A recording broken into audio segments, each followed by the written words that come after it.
Hello everyone, welcome to another video here on motorcycling endeavors. And today I figure I'm going to do my gear video. I was out for a cruise earlier today. I was trying to shoot some video on a different topic and came back. Video was just terribly on the audio. It felt like I was talking on the cell phone, and I also couldn't articulate with a damn either. So I was thinking about going back out for a cruise today, but I figured, heck, you know, I haven't done my gear video yet, so why don't I go ahead and just do that? So my thoughts on gear is this. Whether you choose to wear gear or not is your personal choice. I am a firm believer in the freedom of choice and, of course, natural selection. So I will never tell anybody they should wear gear, but I highly recommend it. Why do I wear gear? Well, the answer to that question is very simple, and there's three reasons. First, I'm a relatively new rider. I've only been riding for 2 seasons. I still have a long way to go. I am nowhere near an expert, and as a result, I am prone to making a mistake that could wreck me and my motorcycle. And any chance that I have to be able to prevent some serious injury or even death, I'm definitely going to take it. Second reason is that we ride today on roads with a lot of distracted drivers. You have the angry businessman on his cell phone trying to sell something. You got housewives checking their Facebook feeds, and you have teeny boppers and young adults texting. That, of course, tied into number one, me being inexperienced, navigating traffic and watching for telltale signs is just something that you pick up over the course of time of what drivers may or may not do. It is pretty freaky to pull alongside somebody and their cell phone is out on their lap, they're looking at it, texting, and when you look over and you see them, it's just a little frightening. Or if you go across to the evening, you see that blue glow in their face because their cell phone is on. And the third and final reason is the roads. Maybe where you are, the roads are very nicely paved. There's no potholes. It's all uniform. There's no switching of gradients or grooves. No different types of road from like asphalt to concrete. But where I'm at here in Indiana, in many places of Indiana, there are plenty of roads with potholes and tar snakes and bumps and grooves, unevenness, changes of patterns, and of course, all ties into one, me being inexperienced. Navigating roads and learning to do that efficiently is an essential part about being a motorcyclist. And anything I can do to, like I said, if I happen to go down, prevent any kind of long-term, long-lasting injury. So those are the reasons why I wear gear. So I want to just go over with you what gear I wear. Now, I chose the gear I have now based on a budget. I did buy all my gear my first year. A couple of add-ons there, 2 gloves and this jacket was the add-on. But everything else here was what I pretty much started out with. And I'll go through this with you. So I certainly wasn't going to spend an astronomical amount on gear just in case motorcycling wasn't something that I would like, that I enjoy doing. But so therefore I'm not saddled with $1,500 worth of motorcycle gear for nothing. So my initial investment was probably right around $500, and I'll go through that with you now. So we'll start out with we'll dress ourselves up from the ground up here. So my motorcycle boots. So these are the Milwaukee brand motorcycle boots here, Freedom Flex. I did purchase these from Revzilla. They are slip resistant, oil resistant, and acid resistance. I am particularly not a big fan of boots. I don't like anything that goes up over my ankles. However, I know the importance of having boots, having a stable ankle. Could prevent, if you put your foot down or any kind of prevent your foot from flopping. It's very important. And also, in addition, when you put your feet down at a stop, having a good boot like this is it makes you feel like you're rooting into the ground. It's like your legs are like tree trunks, and you feel nice and sturdy. You hold the bike up. Just feels like very confident when you put your feet down, like you really have control, of your motorcycle. So, why did I choose these boots? Well, I have a wide foot. So my initial search criteria is always wide width, either 2E or 4E depending on the make. These happens to be 2Es, so these are one of the ones that happened to pop up in my search. I do prefer 4Es on some aspects, but these actually worked out really well. After I wore them a little bit, they stretched out a little bit. Still a little tight here, but all in all, great boot. These cost me right around $120. So motorcycle boots are right around $120. Moving on to the jeans. I decided to go with jeans. I'm on a cruiser. I go places, I like to get up and go in. And the idea of having, I don't know, maybe parachute-like motorcycle pants or cruising pants or whatever, I don't know. But anyway, probably sounds retarded, but I like wearing jeans, and at the end of the day, I'm just going to wear jeans. So I actually found these Diamond Gusset. These are the Diamond Gusset Defender jeans. I actually had a pair of Diamond Gusset jeans. Came across the company when I was looking for jeans that were made in America, and that's where the jeans are. And so I purchased a pair of these regular jeans a while back, and they're nice fit. They're a little pricey, but they're very nice fitting jeans, and of course they're made in America. So, and then when I was searching, I realized, oh, they also had motorcycle jeans. So when I started riding, I decided to buy a pair of the motorcycle jeans here. These are the Defender jeans. They are much thicker denim, and they also have this Kevlar in the seat here, and also in the knees. So therefore, it gives you abrasion resistance in the parts of major contact. So the only thing that I would like to see changed on these particular pair of pants is pockets for knee pads. I tried some slipped over knee pads, put them under my jeans, but they're just very cumbersome. So having pockets where the knee pads are would also be great.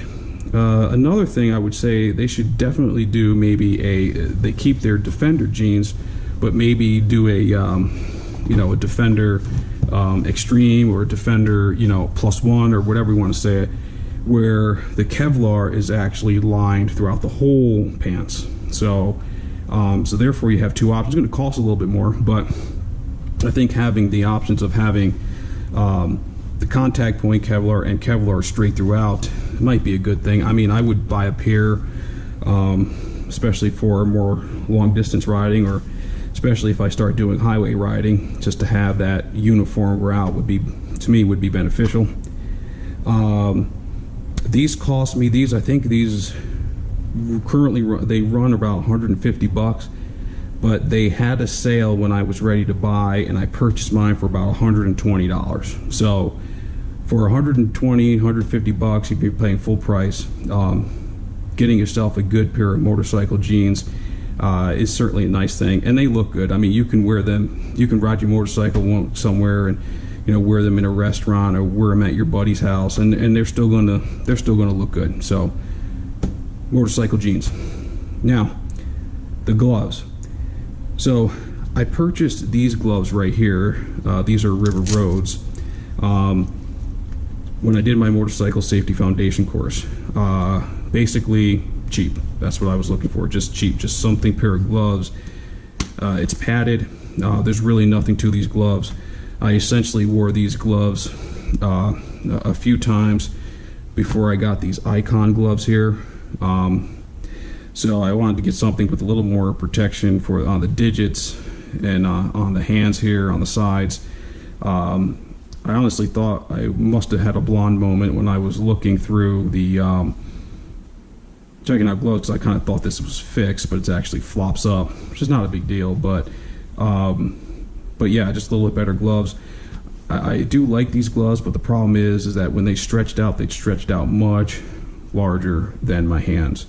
So when I twisted the throttle, my fingers would actually slide in within the glove, and I'm constantly adjusting my gloves and my hands and fingers. It was just uncomfortable. And also on these, the dye would also leak out to your hands when you first get them. So they were great initially, except for the dye, but then over time they just stretched out. The gloves that I wear now are these Olympia gloves, and I purchased these because they have the gel palms, which help the vibration, which was an issue with the Kawasaki Vulcan S. And I really like these gloves. These gloves fit phenomenal. So these are the Olympia, these are gel gloves. I believe these are 710s, but they didn't cost much either. I think I paid like about $44 these on Amazon.com. But I do like these gloves. These is what I wear now. They're comfortable. Not much for the knuckle protection, if you're looking for that. Not a lot of padding around the sides here, but just for an overall good fit and feel glove, and with the gel palm, it's very, very good. So I wear these Olympia gloves right now. Now, my first motorcycle jacket was this armored hoodie from Speed and Strength. They don't make this one anymore, but the difference between this one and the other ones, hopefully you can see this here, this armored hoodie actually had Kevlar reinforced in the shoulder and the elbows here. So that was kind of important. These armored hoodies is really not much for pretty much abrasion resistance, realistically.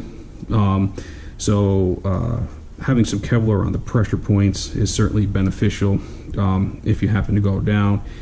It's probably not the ideal jacket because, like I said, it lacks abrasion resistance, but what I did like about it, it was relatively inexpensive. I paid like about $150 for it, and it was armored and had some Kevlar in the elbows and the shoulders. And I kind of figured at it, hey, my first one, I might just get away with having a more of just a basic sweatshirt. I actually like the sweatshirt. I'm probably just going to end up taking the armor out of this and just wearing this as a sweatshirt. The jacket I wear now is this summer jacket from Speed and Strength. So this has the same pretty much fit as the armored hoodie, which is why I got it. I kept with the same brands. But it has this mesh outlining here, and it actually has abrasion resistance to it. So it's not the best abrasion resistance, but it is a step up from basically cloth to more of a I don't even know what they call it, but it's some kind of abrasion resistance, let's put it that way. I should be up with the lingo on stuff, but I really don't. But at least there's some kind of abrasion resistance on this jacket. So again, it has the armor in it, and which is nice. And this too, let's see here. Yeah, this is a shell. This is not Kevlar reinforced. Kind of makes sense because it already has its abrasion resistance here. But I do wear the high vis. I am cautious. I do want people to see me. I may look like a dork going down the road, but let me tell you something. If somebody sees me and they call me a dork, that means they see me, and that is my goal. I just want them to see me. And if they see me and they do merge out in traffic or whatever, then it's pretty much intentional at that point. But anyway, I do really like this jacket. I don't know what I'm going to do when the colder weather comes, because there's obviously everything just passes through this, and it feels good, especially this summer. It's been hot. If you've been in Indiana, it's been ridiculously hot, and that's why I purchased this jacket, because when I was going out in the armored hoodie, I would just die. But this made a world of difference, and it feels good. I really like this jacket, I really do. But I gotta figure out what I can do for the winter time. I probably won't be riding a lot of winter, but it's the winter. So this too also cost. I got this actually on sale for like about 150 bucks. So a great jacket pickup here. The pockets are nice and simplistic. Like I said, it's armored. It's got some abrasion resistance, and as you can see, it's pretty transparent with all that mesh, and the wind just comes right through and cools you right down. Doesn't really do much when you're going through towns at 30 miles an hour. You feel the heat, but when you start getting up to speed, 45, 50, 60 miles an hour, that breeze feels nice. And finally, we move on to the helmets. So this brain bucket here, I only purchased for the Motorcycle Safety Foundation course. So that brain bucket doesn't get used. I never wore that on the road motorcycling. Only at the Motorcycle Safety Foundation course when I needed a helmet, and it was cheap. I think it was like 70 bucks. I picked it up, and it's just been collecting dust in my closet. This is the helmet that I have right now. So this is the HJC IS-17. Why did I choose this helmet? When I was looking for helmets, I actually came across a helmet with an Iron Man design on it, and it was the HJC IS-17. However, that helmet was about 260 bucks to I don't know. It was pretty beefy. But then when you go to the non-graphics version, they were about 180 bucks. So the Iron Man graphics cost you about $60 to $70 more, which is only a graphic overlay on the same helmet. So seeing how I'm on a budget for buying gear, and there was other things to get, I went with this regular, just this graphite color here, and this is the size XL. It's a great, I like this helmet. It's not really all that quiet, but it's really nice. You know, there's my mount for my GoPro there, and my microphone. So I do everything. Obviously, this is the only helmet I have. So the visor on here, I'll admit, is absolutely useless. This thing is terrible. It's absolutely pointless, especially if you wear glasses like I do. It's useless. It's got some nice inlays here. I got my speaker wire all coiled up in there, and it's got the vents. I don't really know if the vents really do much. When I'm not GoProing or videoing, these vents actually work pretty good, but these upper vents, this upper vent, I don't even know. I mean, I don't really feel much. But I did put an anti-fog screen in here. Helps out tremendously, especially when it's cooler outside, so that was a plus. I've been thinking about going to a 3/4 face helmet, just so I can experience some wind, you know, on my face and have less of a, you know, big bulk profile. I'm not going to wear a brain bucket. I don't feel that comfortable there. But a 3/4 face helmet, I might just, I might break down and buy one and give that a try, and see if it's something that I like. So just to kind of give me a little bit more peripheral vision. It's not that this peripheral vision in this is bad, but you know, you are, when your helmet's down, it is kind of like a, you know, kind of little of a, not say claustrophobic, but kind of stuffy, you know, a little bit. So it'd be great just to kind of see what it's like just to be open-faced, but still have the head protection and the cheek protection on the side here, you know, so at least you're protected, you know, on majority of your head. Just that if you took a face plant on a 3/4 face helmet, yeah, you're pretty much, you know, you're no longer a stud anymore. So, yeah, basically pretty much rearranged. So anyway, that is my gear that I wear. Like I said, initially about 500 bucks roughly, 500 to 600 bucks was my initial investment. And then I added these gloves and this jacket later on. So, but anyway, this is all I wear when I'm on the road. Gives me some degree of safety when you're just out exposed like a nerve, like you are on a motorcycle. It's not going to do anything if you happen to get broadsided by a semi. But if you do happen to go down, you may have some chance to prevent some road rash, some neurological injury, or broken leg, or busted knees or busted elbows. So I give myself every little chance I get. I don't go overboard and put myself in bubble wrap or that, but the gear that you wear should be should have some kind of protection to it, but also shouldn't hinder you at all. So because hindrance becomes a liability as well, and it kind of defeats the purpose of the gear. So that's the reason why I don't no longer wear the knee pads underneath the pants, because they were just way too cumbersome. Like I said, I wish they had slots in the pants where I can just buy some knee pads and just slide them in there. But anyway, that's the gear video. Hopefully that made a little bit of sense. I'm still getting a handle of this YouTube stuff and trying to film videos. I'm not the most I don't speak very articulately at times, but that's just me. It's the way I am. Not worried about it. I get by just fine. But that's the video, and until next time, I hope you had a great day. I hope you at least got out today. I know I definitely did. And get out for a cruise as often as you can, and I will see you at the next video.